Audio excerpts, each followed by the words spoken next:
Since I like going back and listening to my old thoughts, I'm currently in the process of re-uploading some of my older videos in order to make them more compliant with YouTube's policies on reused content. But since I didn't want to do a lot of editing, here is the audio from my original review for this movie.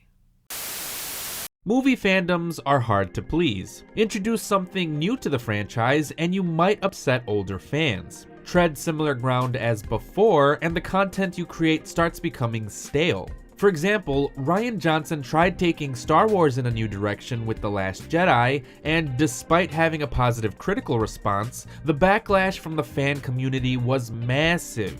As a result, in order to appeal to as many fans as possible, Disney and Lucasfilm then tried to cover familiar territory in The Rise of Skywalker, only to be met with mixed responses overall. This is why filmmakers like George Lucas, ironically enough, argue that they can't let fandoms influence their creative decisions. But sometimes, listening to the fan community can be a good thing. Case in point, redesigning the look of Sonic for his feature film debut.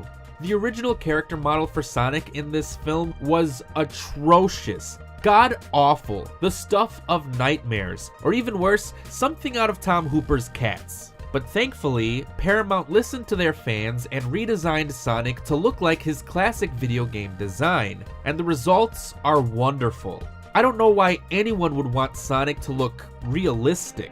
Sonic the Hedgehog isn't exactly a realistic or gritty film. It's cartoonish and childlike by nature, so featuring a Sonic that looks like a cartoon kid actually matches the tone of the movie, especially since the film hinges on a delightfully over-the-top performance from Jim Carrey. Now, I'm not the biggest Jim Carrey fan. I like his more reserved performances, which are few and far between compared to his more excessive ones, but I get that many people do enjoy his presence. He's fun and clearly energetic.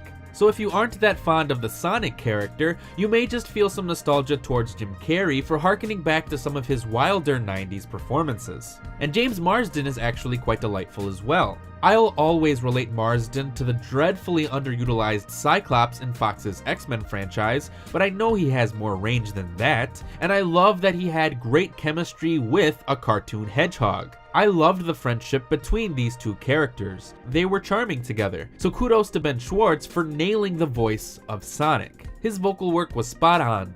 I always personally envisioned Sonic as a cool 16-year-old that skateboards with his friends, but he's more of a hyperactive 10-year-old in this movie, and that doesn't matter. His childish Generation Z-like mentality fits in with a film that was admittedly made for kids. Kids are the target demographic here, not me, and in that regard, Paramount made a perfectly adequate, simple little family-friendly movie. It may not be for me, but there's not much I have to complain about given the lighthearted nature of the film.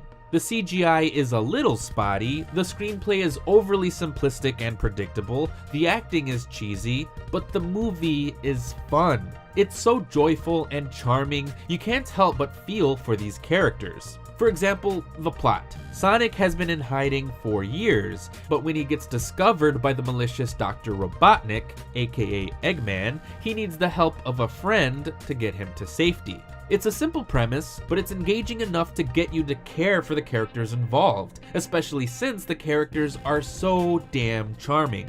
So I can't believe I'm about to say this, but I'm actually looking forward to a sequel. And Sonic will have a sequel, since it's making Paramount so much money. And they've earned it. After releasing misfire after misfire, I'm looking at you, Terminator Dark Fate, Paramount finally has a financial and critical hit on their hands. And all because they changed the stupid design of one of their characters, which I think only goes to show how pleasing a fan base can go a long way if done right.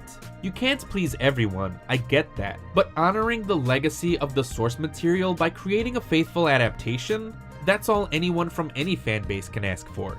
Some of my favorite moments in the Sonic film included Easter eggs and callbacks to the game franchise. Sonic was never my favorite game, but Sonic Heroes was the first video game that I ever owned, so I have a soft spot in my heart for these characters. So I can't wait to see Shadow and Knuckles and Amy and Cream and Big and Espio and Vector and Metal Sonic and especially Super Sonic appear in potential sequels. And if Paramount is smart, they'd be making deals with Warner Brothers and Nintendo for the rights of Pikachu and Mario to lead up to an eventual Super Smash Bros. Feature film. It would be epic and glorious. A movie showdown for the ages. So congrats to director Jeff Fowler. The fans have spoken, and you have earned their respect. Because I would likely give Sonic the Hedgehog 3 out of 5 stars. Thanks for watching.